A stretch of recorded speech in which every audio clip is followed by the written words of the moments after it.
Olá, meus irmãos, que a graça e a paz do Senhor Jesus esteja com todos. Nós vamos, nesta ocasião, nessa oportunidade, termos a nossa última aula, que é justamente sobre o assunto que eu já havia comentado, compartilhado com os irmãos, que é acerca do problema do mal, tá? O problema do mal. É importante essa aula. Também é importante dizer aos irmãos que o nosso objetivo com a presente aula, na verdade, poder fornecer informações, detalhes de como a teologia trata, de como que os estudiosos eles veem esse assunto. E, obviamente, nós não vamos detalhar, o objetivo aqui é citar as principais respostas que os intelectuais eles tentam dar acerca dessa pergunta: por que o mal existe? Tá? Por que o mal existe? Então, as respostas intelectuais, elas visam justamente dar uma resposta a uma sociedade hoje onde as pessoas, constantemente essas pessoas, elas buscam resposta, buscam sanar as suas dúvidas, os seus anseios, e obviamente que a igreja ela não está fora, ela não está isenta dessa preocupação, e sendo uma igreja buscando ser relevante na sociedade, nós precisamos também, obviamente, é, buscarmos orientar as pessoas que nos procuram, os nossos irmãos, amigos, acerca desse tema tão importante para nós, tá? Então, eu vou chamar aqui justamente das respostas intelectuais ao problema do mal. E aí, irmãos, na teologia, tanto na teologia quanto na filosofia, essa tentativa de conciliar a existência do mal no mundo com a existência de um Deus amoroso é conhecido como a teodiceia. Então, toda vez que vocês ouvirem a expressão teodiceia, essa expressão é justamente o termo usado na teologia e na filosofia para tentar responder à existência do mal na sociedade, tá bom? Então, esse termo, então, ele não pode ser mais um termo estranho a vocês, porque vocês vão ouvir isso. Teodiceia é a tentativa de conciliar a existência do mal no mundo com a existência de um Deus amoroso e de um Deus todo-poderoso. E aí, quando os estudiosos, teólogos, filósofos, eles vão, então, tentar dar uma resposta à pergunta por que o mal existe, aí surge, pelo menos, algumas respostas a essa pergunta. A primeira resposta consta aqui, que é o que nós chamamos de teodiceia do livre-arbítrio.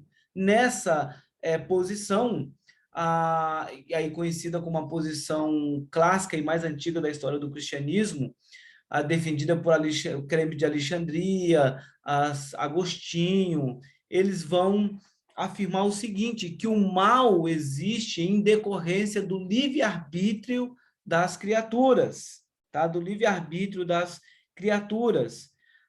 O mal decorre, portanto, desse livre-arbítrio. Deus apenas, nessa visão teodiceia do livre-arbítrio, nessa visão, portanto, os defensores vão dizer o seguinte: Deus apenas permite o mal, pois preferiu criar criaturas livres, mesmo com possibilidade do mal, do que criar seres autônomos, ou, aliás, do que criar seres incapazes de pecar.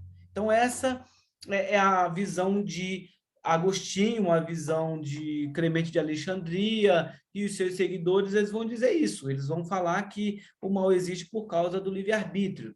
Bom, em relação a essa perspectiva, há algumas divergências em relação ao posicionamento de Agostinho e de Clemente, tá? Deixar bem claro aqui, existe uma visão, e aí a visão reformada vai defender que no Éden, sim, o ser humano ele era livre, ele podia escolher pecar ou não pecar, tá? Ele tinha, eu até já falei para vocês aqui, em uma aula nossa, que o ser humano ele tinha a capacidade para pecar, porém ele não tinha necessidade de pecar, e ele resolveu pecar.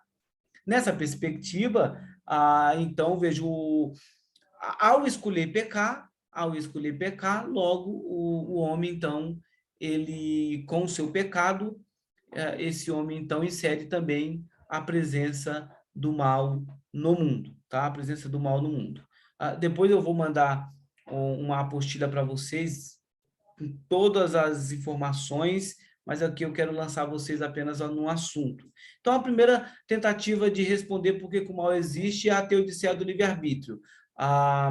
Deus, então, deixou o homem livre e esse homem, então, preferiu pecar. E ao preferir pecar, ele, então, insere o mal no mundo. Dessa forma, estudiosos vão dizer que o mal é a negação do bem, portanto, não tem uma existência à parte.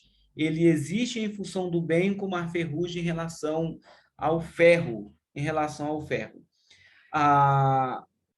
tem um filósofo chamado Alvin Plantinga, que ele vai dizer o seguinte: Deus é todo-poderoso e o mal existe. Deus é amor, Deus é todo-poderoso e o mal existe. Sua resposta é praticamente definitiva. Não há nenhuma incongruência lógica entre a existência do mal e do Deus do teísmo cristão. De uma perspectiva reformada, contudo, caberia a pergunta se Plantinga apresentou uma argumentação consistente com esse ramo da teologia cristã. Que argumento é esse? Deus é amor, Deus é todo-poderoso e o mal existe. Bom, é uma afirmação de Plantinga, porém não é a resposta final da pergunta por que o mal existe. A outra tentativa de responder à existência do mal é conhecido na teologia e na filosofia como teodiceia pedagógica. Tá? O que é essa teodiceia pedagógica? O mal é visto como um benefício nessa teodiceia pedagógica. O mal é visto como um benefício indispensável para o desenvolvimento da humanidade e para que ela não permaneça eternamente na infância. O sofrimento, nessa perspectiva, pode desenvolver nosso caráter e compaixão. De certa forma, essa concepção se identifica com a explicação de Eliú ao sofrimento de Jó, por exemplo. O sofrimento e o mal, portanto, têm por objetivo nos ensinar a viver melhor e, na perspectiva cristã, nos aproximar de Deus. Essa é a visão pedagógica de por que o mal existe a partir dessa visão, tá? A partir dessa visão. Temos também a teodiceia escatológica. Essa teodiceia escatológica vai dizer que é exclusivamente o próprio Deus que pode dar uma resposta libertadora a essa pergunta da teodiceia. E ele o faz por meio da história de seu agir no mundo, em especial por sua consumação pelo estabelecimento do seu reino na criação.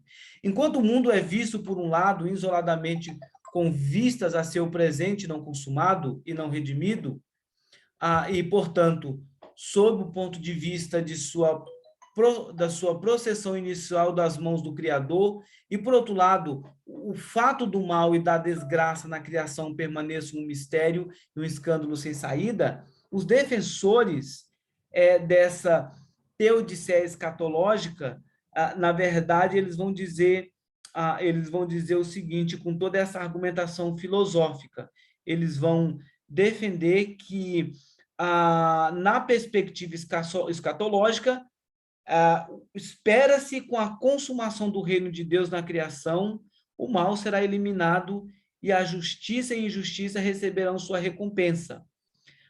No dizer de Saião, teólogo, ele diz que o futuro tem a resposta e a solução do que acontece no presente.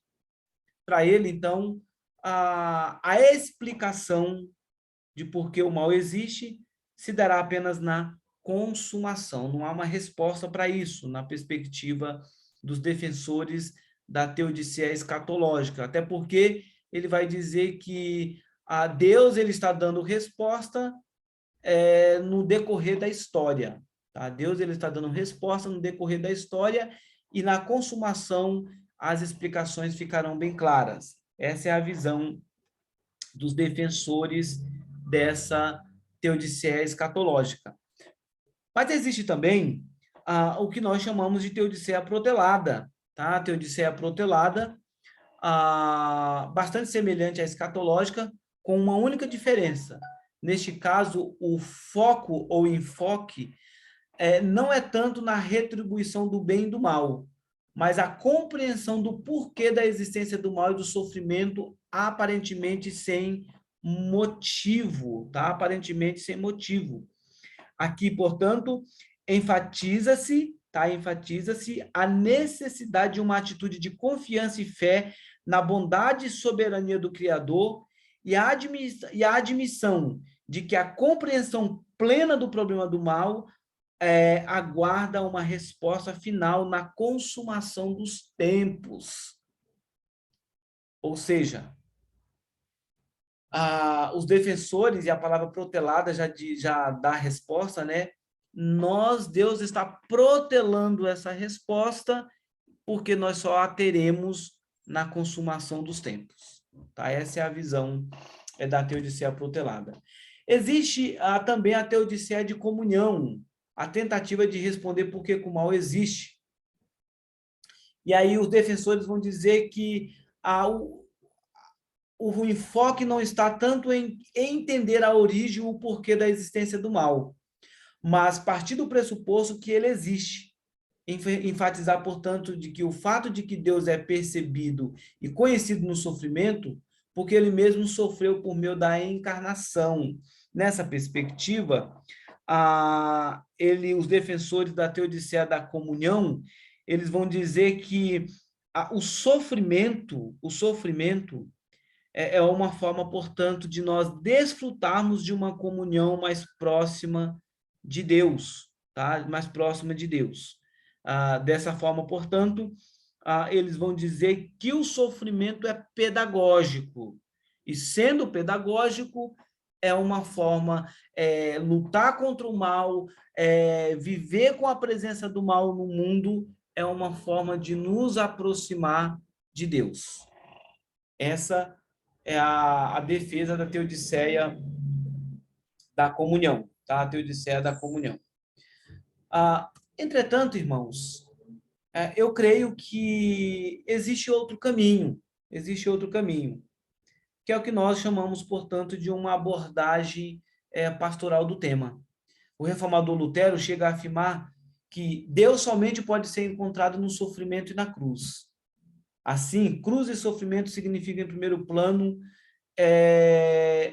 em primeiro plano, perdão. Assim, cruz e sofrimento significam, em primeiro plano, cruz e sofrimentos de Cristo, mas também, em certo sentido, cruz e sofrimento do cristão. Lutero vai usar aquele texto do apóstolo Paulo, quando ele diz que ele escreve a Timóteo, dizendo que todos aqueles que quiserem viver uma vida piedosa, esses serão perseguidos. E que não basta para que nós sejamos um em Cristo, não é só termos a salvação, mas participarmos também do sofrimento de Cristo. Tá? Então, é por isso que essa afirmação aqui de Lutero, de que o sofrimento, portanto, Deus somente pode ser encontrado no sofrimento e na cruz. Então, o Lutero fala isso justamente porque, na sua perspectiva, isso é uma realidade, tá? Essa é uma realidade. Para Lutero, portanto, a teologia da cruz ela é fundamental para a compreensão da mensagem do Evangelho e também de responder por que o mal existe. Nessa perspectiva, ou seja, na perspectiva de Lutero, sofrimento não é somente castigo ou destruição, tampouco algo sem sentido, mas sim graça e purificação. Tá? E purificação. No sofrimento, Deus vem ao nosso encontro. Por isso, ele pode ser considerado um santuário que santifica a pessoa. Lutero chega a considerar que os sofrimentos são sinal da graça de Deus, prova de nossa filiação com Deus, da nossa filiação com Deus. O problema do mal, portanto, na perspectiva de Lutero e de tantos outros, não permite uma resposta racional, uma resposta definitiva. No entanto, obviamente, é dever nosso como cristão refletir sobre esse tema para auxiliar as pessoas que têm suas dúvidas, tá? Que têm suas dúvidas. E assim ajudá-las de alguma forma. Ajudá-las de alguma forma. Portanto, veja, eu entendo, nós entendemos que diante da realidade do mal, não resta outra coisa senão confiarmos na bondade de Deus, testemunhada nas Escrituras por meio de sua palavra, por meio da sua palavra. A teologia da cruz nos coloca essa situação. O mal existe sim, mas nós não podemos focar tanto no mal, mas sim naquele que tem o poder de vencer o mal. Isso será, o mal será extirpado na volta gloriosa do nosso Senhor e Salvador Jesus Cristo. Enquanto esse tempo não chegar, nós vamos, mesmo com a presença do mal, nós vamos viver na certeza de que Deus é aquele, portanto, que nos ajuda a lidarmos com o mal, confiando sempre no Senhor. Eu quero encerrar a nossa última aula fazendo uma citação de um autor que ele vai dizer o seguinte, eu não me recordo o nome desse autor, mas em suas palavras ele diz o seguinte, abre aspas, Jesus está lá, sentado ao nosso lado nos lugares mais humildes. Jesus, estando lá, sentado nos lugares mais humildes, exclamou, está consumado. E ao declarar essa verdade, ele declara também a nossa vitória. Portanto, não importa quão profundas sejam as nossas trevas, ele ainda é mais profundo do que as trevas. Ele não somente ressurgiu dos mortos, mas mudou o significado da morte e, portanto, de todas as pequenas mortes. Os sofrimentos que antecipam a morte e fazem parte dela, ele foi morto em nosso lugar para nos darmos vitória. Portanto, diante da realidade do mal, confiemos em Deus. Eu diria que de todas as abordagens que nós vimos aqui, sobre a tentativa de responder por que o mal existe, cada uma delas tem uma resposta. Nós não podemos desprezar todas, mas cada uma dá uma resposta, nos ajuda a responder por que o mal existe. Dessa forma, o que eu desejo é que com essas informações, esses argumentos, os irmãos possam, portanto, auxiliar as pessoas. Deus assim abençoe a vida dos irmãos. Nós passamos de forma bem objetiva, portanto, a disciplina de apologética cristã, o que foi necessário para que vocês fossem inseridos neste assunto. E o nosso desejo e oração é que vocês sejam bem-sucedidos. Nós encerramos, portanto, a nossa última disciplina do ano de 2021. A partir, então, dessa data, os irmãos estarão já de férias, tá? Os irmãos já estarão de férias. Apenas me entregar o trabalho que nós combinamos de entregar e o retorno, portanto, das nossas aulas, tá? O retorno das nossas aulas será, portanto, no dia 1º de fevereiro, tá bom? Dia 1º de fevereiro de 2022, nós retornaremos às aulas no Instituto Teológico.